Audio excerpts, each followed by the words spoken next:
ମାଛର ଅଣ୍ଡା କିଏ ଖାଇବ ଆସ।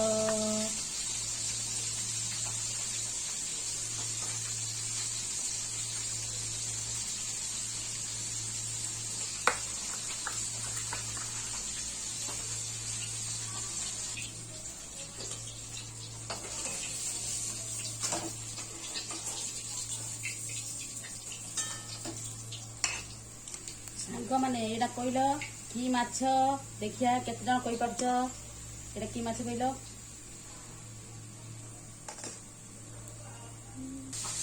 ଦେଖନ୍ତୁ ଅଦା ରସୁଣ ପେଷ୍ଟ କରିଦେଇଛି,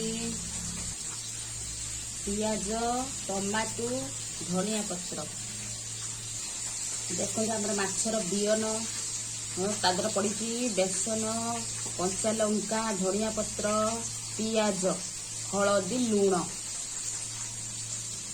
ତାକୁ ମାଛର ବିହନ ପସନ୍ଦ ଲାଇକ୍ କରନ୍ତୁ, ସେୟାର କରନ୍ତୁ, ସବସ୍କ୍ରାଇବ କରନ୍ତୁ ସାଙ୍ଗମାନେ। ଦେଖନ୍ତୁ ଆମର ମାଛର ଯେଉଁ ଅଣ୍ଡାଟା ତૈୟାର ହେଇଗଲାଣି। ଏବେ ଦେଖନ୍ତୁ କେଉଁମାନଙ୍କୁ ମାଛର ଅଣ୍ଡା ଖାଇବାକୁ ପସନ୍ଦ ଲାଇକ୍ କର, ସବସ୍କ୍ରାଇବ କରନ୍ତୁ। ଦେଖିବା ଆମ ଭଦ୍ରକ ଡିଷ୍ଟ୍ରିକ୍ଟରୁ କେତେ ଜଣ ଦେଖୁଛ ଭିଡ଼ିଓ, ଦେଖିବା କେତେଟା ଲାଇକ୍ ଆସୁଛି ଭିଡ଼ିଓରେ। ଭଦ୍ରକ ଡିଷ୍ଟ୍ରିକ୍ଟରୁ ଯେଉଁମାନେ ଦେଖୁଛ ଲାଇକ୍ କରନ୍ତୁ। ଦେଖନ୍ତୁ ହେଇଗଲା ରେଡି, କିଏ ଖାଇବା ଆସ ଶୀଘ୍ର ଶୀଘ୍ର। ଏବେ ଟିକେ ଆଳୁ ଛାଣିବା ତେଲର।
ସାଙ୍ଗମାନେ ହେଇଗଲା ରେଡି, କିଏ ଖାଇବା ଆସ। ରେଡି।